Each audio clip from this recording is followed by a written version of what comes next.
Hai friends, kenalin nama gue Andika Febriansyah dengan NPM 2023 1450 1063. Kenalin teman gue di samping. Hai, tunggu. Hai friends, kenalin nama gue Andika Febriansyah dengan NPM 2023 1450 1063. Kenalin teman gue.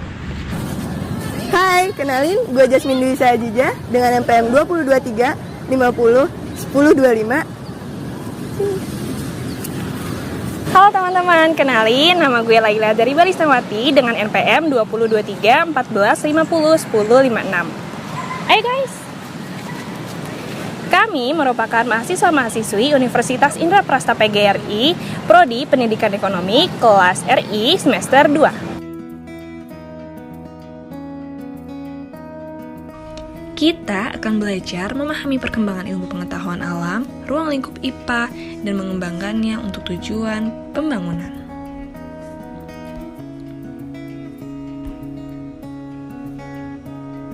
Kalian pasti udah gak asing kan dengan kata IPA? Secara dari kita masih di sekolah dasar, kita sudah dikenalkan dengan ilmu pengetahuan alam. Nah, ilmu pengetahuan alam ini merupakan kumpulan pengetahuan yang tersusun secara sistematis yang didasarkan pada penyelidikan dan interpretasi terhadap peristiwa-peristiwa atau gejala alam melalui metode dan sikap ilmiah. Awal dari ilmu pengetahuan alam dimulai pada saat manusia memperhatikan gejala-gejala alam, mencatatnya, lalu kemudian mempelajarinya. Pengetahuan yang diperoleh mula-mula terbatas nih teman-teman, pada hasil pengamatan terhadap gejala alam yang ada. Kemudian makin bertambah dengan pengetahuan yang diperoleh dari hasil pemikirannya. Selanjutnya, dari peningkatan kemampuan daya pikir manusia, mampu melakukan eksperimen untuk membuktikan dan mencari kebenaran dari suatu pengetahuan tersebut. Nah, dari hasil eksperimen ini kemudian diperoleh pengetahuan yang baru. Setelah manusia mampu memadukan kemampuan penalaran dengan eksperimen ini, lahirlah IPA atau ilmu pengetahuan alam sebagai suatu ilmu yang sudah mantap. Ilmu ini terus berkembang, bertambah luas dan mendalam sesuai dengan hasil-hasil penemuan dan penyelidikan baru, yang menyebabkan timbulnya cabang-cabang ilmu yang dikenal sebagai fisika, kimia, biologi, dan ilmu pengetahuan bumi dan antariksa. Adanya kemampuan berpikir pada manusialah yang menyebabkan terus berkembangnya rasa ingin tahu tentang segala yang ada di alam semesta. Pengetahuan yang diperoleh dari alam semesta ini selanjutnya merupakan dasar dari pengembangan ilmu pengetahuan alam atau IPA. Dengan akal yang dimiliki manusia, semua pengetahuan dapat diturunkan dari satu generasi ke generasi berikutnya. Informasi yang dapat disimpan dan diajarkan kepada generasi berikutnya ditambah dengan pengetahuan yang diperoleh saat itu, maka informasi tentang pengetahuan ini akan terus bertambah dan berkembang dari generasi ke generasi berikutnya.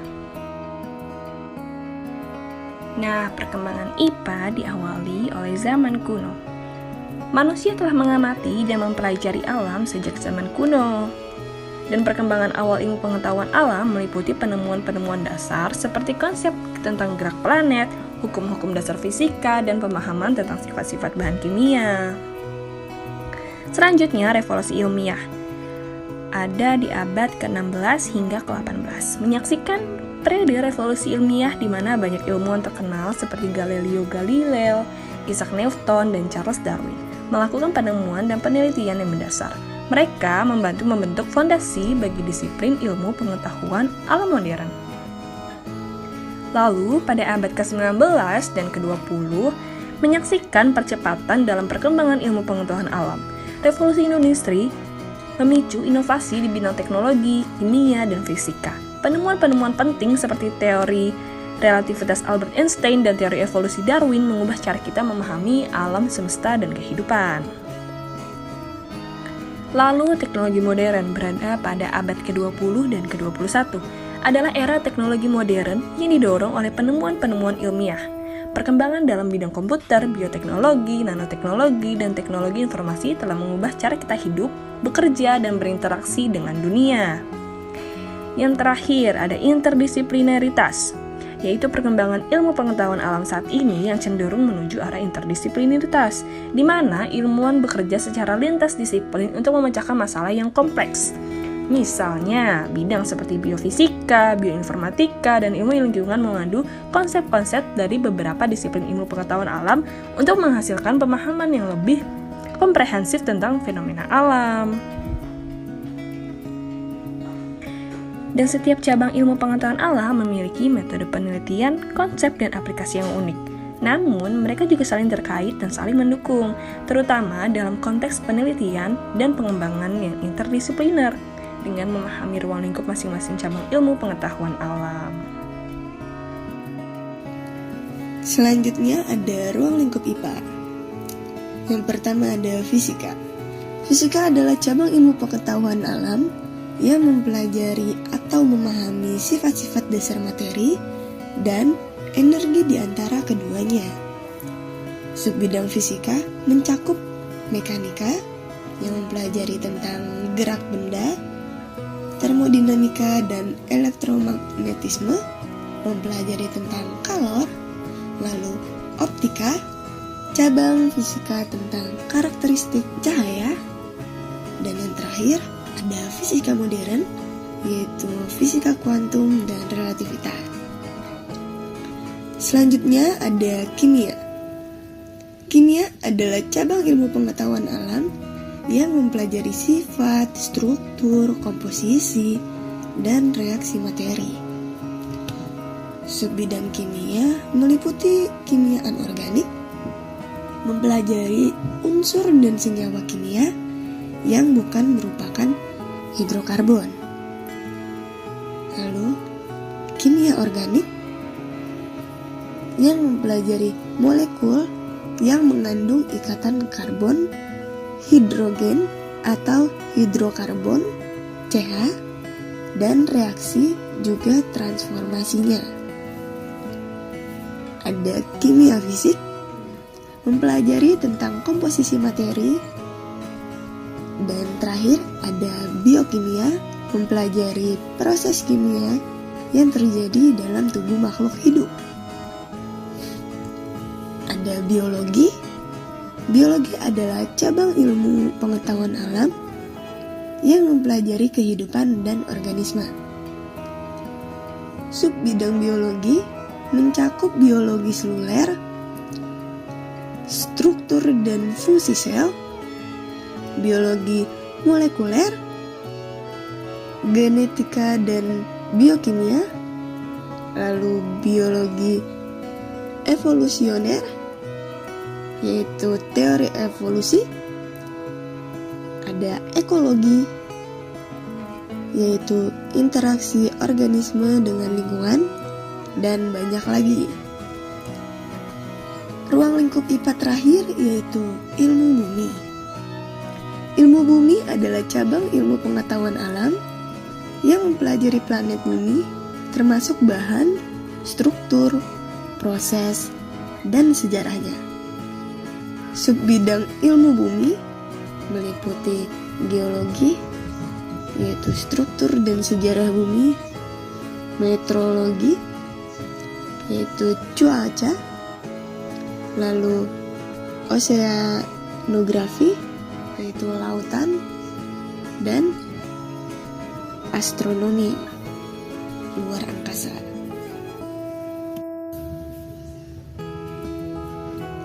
Pentingnya ilmu pengetahuan alam dan pembangunan. Pemahaman tentang dunia fisik. Ilmu pengetahuan alam memberikan pemahaman yang mendalam tentang dunia fisik di sekitar kita, termasuk fenomena alam, sifat-sifat materi, dan proses-proses alami. Pemahaman ini penting dalam merancang dan membangun infrastruktur yang aman, efisien, dan berkelanjutan. Kedua, teknologi dan inovasi. Perkembangan dalam ilmu pengetahuan alam seringkali mendorong inovasi teknologi yang dapat digunakan dalam pembangunan.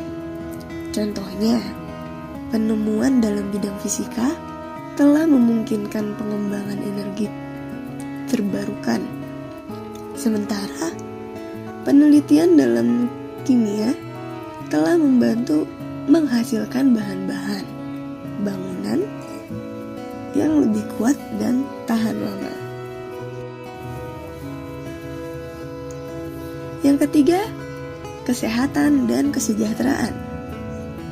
Ilmu pengetahuan alam juga berperan dalam memahami penyakit, menciptakan obat-obatan baru, dan meningkatkan kualitas hidup manusia. Penelitian biologi, kimia, dan kedokteran telah memungkinkan pengembangan vaksin, antibiotik, dan teknologi medis lainnya yang secara langsung mendukung pembangunan kesehatan masyarakat. Yang keempat, pengelolaan sumber daya. Ilmu pengetahuan alam memainkan peran penting dalam pengelolaan sumber daya alam yang terbatas. Melalui ilmu bumi, misalnya, kita dapat memahami proses-proses geologis yang mengatur pembentukan dan distribusi sumber daya seperti air, tanah, dan mineral. Pengetahuan ini penting dalam merencanakan penggunaan sumber daya yang berkelanjutan. Dan yang terakhir, penting ilmu pengetahuan alam dalam pembangunan dalam penanganan krisis lingkungan, perubahan iklim, polusi, dan degradasi lingkungan merupakan tantangan global yang memerlukan pemahaman ilmiah untuk penanganannya. Ilmu pengetahuan alam menyediakan kerangka kerja untuk memahami penyebab dan dampak dari krisis lingkungan serta merancang solusi-solusi yang efektif. Selanjutnya, peran ilmu pengetahuan alam dalam memahami dan mengelola lingkungan. Apa sih itu ekosistem? Ekosistem merupakan suatu sistem ekologi yang terbentuk oleh hubungan timbal balik tak terpisahkan antara makhluk hidup dengan lingkungannya. Ekosistem sebagai suatu tatanan kesatuan yang secara utuh dan menyeluruh antara segenap unsur lingkungan hidup dan saling mempengaruhi. Ekosistem sebagai penggabungan dari setiap unit biosistem, melibatkan interaksi timbal balik antara organisme dan lingkungan fisik, sehingga aliran energinya menuju pada suatu struktur biotik tertentu, dan terjadi siklus materi antara organisme dan anorganisme. Matahari sebagai sumber dari semua energi. Dalam ekosistem, organisme pada komunitas berkembang bersama-sama dengan lingkungan fisik sebagai suatu sistem. Organisme kemudian beradaptasi lagi dengan lingkungan fisik. Sebaliknya, organisme juga mempengaruhi lingkungan fisik untuk kelangsungan hidupnya. Selanjutnya yaitu pemantauan lingkungan. Apa sih tujuan pemantauan lingkungan? Tujuan pemantauan lingkungan adalah untuk mengelola dan meminimalkan dampak kegiatan organisasi terhadap lingkungan, baik untuk memastikan kepatuhan terhadap undang-undang dan peraturan, atau untuk mengurangi resiko dampak berbahaya terhadap lingkungan, dan melindungi kesehatan manusia. Seiring dengan pertumbuhan populasi manusia, aktivitas industri dan konsumsi energi, pengembangan berkelanjutan dari aplikasi, dan perangkat pemantauan otomatis yang canggih, sangat penting untuk meningkatkan keakuratan laporan, pemantauan lingkungan, dan efektivitas biaya dari proses pemantauan lingkungan. Selanjutnya nomor 3 adalah analisis dampak lingkungan. Analisis dampak lingkungan merupakan kajian mengenai dampak penting suatu usaha atau kegiatan yang direncanakan pada lingkungan hidup. Diperlukannya bagi proses pengambilan keputusan tentang penyelenggaraan usaha dan kegiatan. 4. Konservasi sumber daya dan ekosistemnya bertujuan mengusahakan terwujudnya kelestarian sumber daya serta keseimbangan ekosistemnya, sehingga dapat lebih mendukung upaya peningkatan kesejahteraan masyarakat dan mutu kehidupan manusia. Hal ini merupakan tanggung jawab dan kewajiban pemerintah serta masyarakat. Konservasi sumber daya dilakukan melalui kegiatan pelindungan sistem penyangga kehidupan. Pengawatan keanekaragaman jenis tumbuhan dan satwa beserta ekosistemnya, serta pemanfaatan secara lestari sumber dayanya. Yang kelima adalah perencanaan pembangunan berkelanjutan. Perencanaan pembangunan berkelanjutan adalah proses pembangunan yang bisa memaksimalkan sumber daya alam yang disediakan. Pembangunan berkelanjutan juga memiliki arti pembangunan yang mampu memenuhi kebutuhan dari generasi saat ini tanpa membahayakan kesehatan dan keselamatan generasi yang mendatang hanya demi memenuhi kebutuhan sendiri. Artinya adalah pembangunan ekonomi selalu memanfaatkan sumber daya alam dan membuat generasi mendatang bisa melanjutkan pembangunan yang sudah dijalankan saat ini. Dan yang terakhir adalah adaptasi terhadap lingkungan.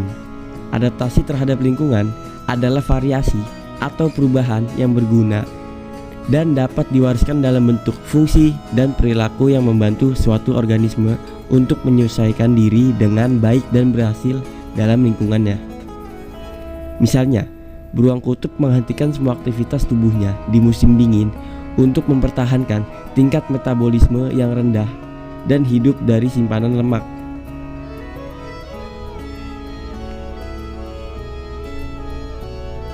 Selanjutnya adalah peran ilmu pengetahuan alam dalam inovasi dan pembangunan berkelanjutan. Istilah lingkungan sering digunakan dalam berbagai keperluan dan bidang pengetahuan. Namun, tidak semua orang memahami makna dari kata lingkungan. Saya akan mengulas tentang lingkungan. Lingkungan adalah kesatuan ruang dengan semua benda, sumber daya, energi, keadaan, dan makhluk hidup, termasuk juga manusia dan perilakunya, yang mempengaruhi alam itu sendiri. Kelangsungan peri kehidupan dan kesejahteraan manusia serta makhluk hidup lain menurut Undang-Undang Nomor 23 Tahun 1997. Sedangkan menurut Kamus Besar Bahasa Indonesia, istilah lingkungan dapat diartikan sebuah daerah atau kawasan dan seluruh bagian yang terdapat di dalamnya yang ada di sekitar manusia dan mempengaruhi perkembangan kehidupan manusia. Suatu lingkungan terdiri dari kombinasi antara kondisi fisik yang mencakup keadaan sumber daya alam seperti air, tanah, udara, energi surya, mineral, dan flora fauna yang tumbuh di atas tanah maupun di dalam lautan. Selanjutnya ada teknologi ramah lingkungan. Teknologi ramah lingkungan adalah teknologi yang diciptakan untuk memudahkan kehidupan manusia tanpa perlu merusak atau memberikan dampak negatif pada lingkungan dan sekitarnya. Teknologi ramah lingkungan dapat diartikan juga teknologi yang dalam pembuatan dan penerapannya menggunakan bahan baku yang ramah lingkungan, proses yang efektif dan efisien, serta mengeluarkan limbah yang minimal sehingga dapat mengurangi dan mencegah terjadinya pencemaran atau kerusakan lingkungan hidup. Pengembangan bahan berkelanjutan. Untuk membuat Anda memahami apa itu pembangunan berkelanjutan, Anda bisa mengetahui dari beberapa contoh berikut ini. Contoh, pembangunan pabrik. Dalam membangun pabrik, harus memperhatikan sektor ekonomi, sosial, dan lingkungan. Sebuah pabrik perlu membuka lapangan kerja untuk meningkatkan ekonomi warga sekitar. Pabrik perlu membuka lapangan pekerjaan untuk meningkatkan ekonomi warga yang ada di sekitar. Pabrik bisa memberikan pelatihan untuk meningkatkan kemampuan yang dibutuhkan industri dan menyalurkan bantuan sosial kepada masyarakat yang membutuhkan. Contoh pembangunan berkelanjutan selanjutnya adalah tambang emas. Pembangunan jenis ini bisa membuka lapangan kerja di lingkungan sekitar. Untuk pembangunan tambang emas, penting untuk memperhatikan sektor sosial masyarakat. Misalnya, melakukan pemberdayaan dan bantuan fasilitas lain untuk lingkungan sekitar. Pembangunan tambang emas penting juga memperhatikan keadaan lingkungan sekitarnya. Misalnya, memperhatikan bekas galian tambang dan menutupnya menggunakan tanah kembali agar tidak berbahaya bagi masyarakat sekitar. Contoh pembangunan berkelanjutan selanjutnya adalah pembangunan perkantoran. Sesuai dengan namanya perkantoran, digunakan untuk meningkatkan sektor ekonomi dan terbuka melalui lapangan kerja. Perkantoran juga bisa memberikan berupa bantuan pelatihan untuk masyarakat agar bisa bersaing dengan dunia kerja. Hal itu digunakan untuk memenuhi sektor sosial dari konsep pembangunan yang berkelanjutan. Perkantoran bisa menggunakan energi terbarukan, misalnya menggunakan energi tenaga surya atau PLTS yang lebih hemat dan ramah lingkungan. Pemantauan dan prediksi. Agar terjamin pengelolaan dan perlindungan lingkungan hidup sebagaimana diatur dalam Undang-Undang Nomor 32 Tahun 2009 tentang perlindungan dan pengelolaan lingkungan hidup dalam upaya pelaksanaan pembangunan berkelanjutan yang berwawasan lingkungan, maka diperlukan upaya pengendalian yang bijak dalam pemanfaatan atau eksploitasi sumber daya alam yang dimiliki oleh suatu daerah atau negara, baik itu berupa sumber daya alam tambang, pariwisata, serta kegiatan-kegiatan lain yang berpotensi menghasilkan pencemaran lingkungan. Pasal 68 Undang-Undang Nomor 32 Tahun 2009 tentang perlindungan dan pengelolaan lingkungan hidup dijelaskan bahwa setiap orang yang melakukan usaha atau kegiatan berkewajiban menjaga keberlanjutan fungsi lingkungan hidup dan menaati ketentuan tentang baku mutu lingkungan hidup dan kriteria baku kerusakan lingkungan. Pemantauan yang berkesinambungan di dalam perlindungan dan pengelolaan lingkungan menjadi sangat penting sebagai suatu upaya strategis dalam pelaksanaan pencegahan dan pengendalian terhadap pencemaran dan kerusakan lingkungan hidup tersebut. Pendekatan interdisipliner. Kebutuhan akan keberlanjutan menjadi semakin penting. Sebuah studi yang dilakukan oleh Southern Cross University melaporkan bahwa 93% peserta menyatakan keprihatinan umum mengenai kondisi lingkungan dan 77% ingin belajar lebih banyak tentang kehidupan keberlanjutan. Meski sisi baiknya, mayoritas responden sudah melakukan tindakan ramah lingkungan seperti mendaur ulang dan menghindari plastik sekali pakai. Meski begitu, dengan banyaknya permasalahan lingkungan yang muncul saat ini, perlunya tindakan untuk mengatasinya. Dan keberlanjutan adalah salah satu jawaban yang ada di benak masyarakat untuk saat ini. Contoh proyek pembangunan yang melibatkan pengetahuan dari berbagai bidang ilmu pengetahuan alam. Pembangunan energi terbarukan. Pembangunan pembangkit listrik tenaga surya, angin atau hidro memanfaatkan pengetahuan dari fisika, konversi energi, teknik desain dan konstruksi, dan ilmu lingkungan, dampak terhadap ekosistem untuk merencanakan, membangun, dan mengoperasikan infrastruktur yang berkelanjutan.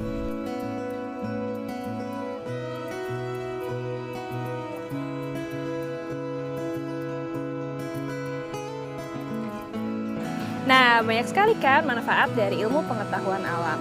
Karena alam kita ada alam yang kaya. Ada mata di samping telinga Siga, untuk melihat apa yang dituju. cakep. Ilmu itu untuk ditimba, bukan dibiarkan semuanya Ada mata di samping telinga Siga, untuk melihat apa yang dituju. Cakep. Ilmu itu untuk ditimba, bukan dibiarkan semuanya berlalu. Sekian dari kelompok kami. Semoga ilmu yang kami berikan dapat bermanfaat. And bye-bye.